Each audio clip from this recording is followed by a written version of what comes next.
Assalamualaikum, saya Dr. Ula Kamal. Kita ketemu lagi di video berikut ini. Sebelumnya saya mau tanya, pernah gak sih ngedenger orang yang udah pernah kena COVID, udah dinyatakan sembuh oleh dokter, PCR-nya udah negatif, tapi orang tersebut masih mengeluh merasakan gejala-gejala COVID. Jangan-jangan orang ini kena yang namanya long COVID atau COVID yang memanjang. Ini akan kita bahas di video kali ini. Nah, long COVID itu sendiri adalah keadaan di mana seseorang yang sudah sembuh dari COVID, PCR sudah negatif, tapi tetap merasakan gejala COVID. Jadi ada gejala yang menetap yang orang itu rasakan. Nah, dari penelitian ternyata nih ada 13% lebih orang-orang yang masih merasakan gejala sampai 28 hari. Kemudian ada yang sampai 8 minggu ke atas nih. Yang sampai 8 minggu sekitar 4%. Malah ternyata ada sekitar 2% lebih orang-orang yang masih merasakan gejala setelah 12 minggu. 3 bulan loh. Nah, jadi pertanyaannya apa sih yang mereka rasakan gitu? Yang mereka rasakan itu adalah kelelahan yang berlebihan, kelelahan fisik.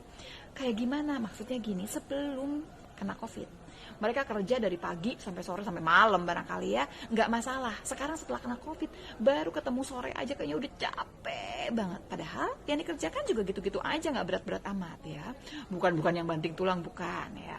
Kemudian juga sesak nafas atau nafasnya pendek. Jadi kalau ngomong kayak saya gini, tiba-tiba langsung yang kayak nggak bisa nafas gitu ya, susah narik nafasnya. Oke, kemudian bisa nyeri sendi, bisa nyeri dada. Nah, atau barangkali kayak anosmia.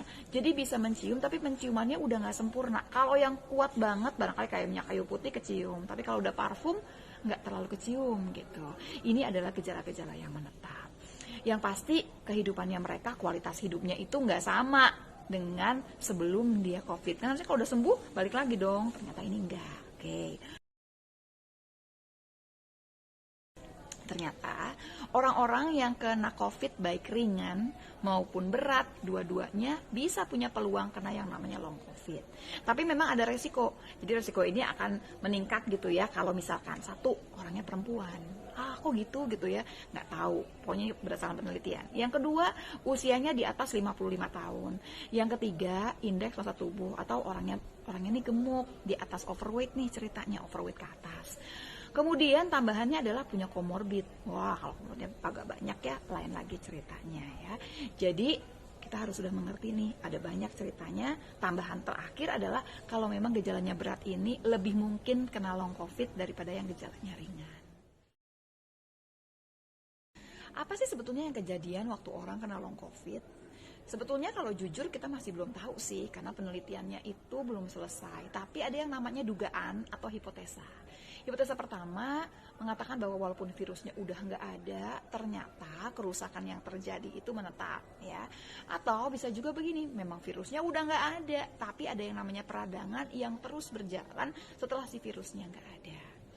Oke, kalau kita udah tahu ini semua, sebetulnya yang penting tuh apa sih? Gini, pentingnya adalah kita harus bisa membedakan antara orang yang long COVID, ya, sama orang yang memang sudah sembuh dari COVID dan kena COVID lagi atau reinfeksi. Bedanya di mana? Oh, bedanya jelas sekali. Karena yang long COVID ini, karena virusnya udah nggak ada, dia tidak menularkan. Jadi nggak masalah nih gitu ya, walaupun dia masih ada rasa gejalanya ya. Sementara kalau orang yang memang udah sembuh tapi terus kemudian kena COVID lagi, dia menularkan. Kita mesti hati-hati. Cara bedainnya gimana? Pertama, memang sudah dipastikan orangnya sudah pernah negatif, betul-betul memang sudah dinyatakan sembuh, terus kemudian positif lagi. Berarti larinya ke arah yang reinfeksi ya. Yang kedua adalah orang-orang gitu ya yang tiba-tiba gejalanya timbul gejala akut, demam lagi gitu ya, yang tadinya udah nggak ada nyeri sendi, nyeri lagi sekarang. Jadi semua tuh ada gejala akut yang kemudian dia rasakan juga. Terus kemudian kita mesti hati-hati, dia mesti isoman, mesti dijelaskan lebih jauh bahwa orang yang sudah reinfeksi ini ya perlakuannya sama orang yang kena COVID ya sama. Sementara kalau yang long COVID ini ya sama kayak kita, dia tidak menularkan. Nah, yang paling penting sekarang adalah bagaimana nggak kena long COVID. Tapi lebih penting lagi kalau buat saya adalah bagaimana supaya kita nggak kena COVID-nya dulu, supaya long COVID-nya pun jauh-jauh dari kita. Terus apa yang harus dikerjakan? Balik lagi, selalu kita pakai yang namanya 3M atau protokol kesehatan. Pakai masker, jaga jarak, cuci tangan, pakai sabun. Mudah-mudahan kita semua selalu terlindungi dari COVID-19 ya. Wassalamualaikum warahmatullahi wabarakatuh.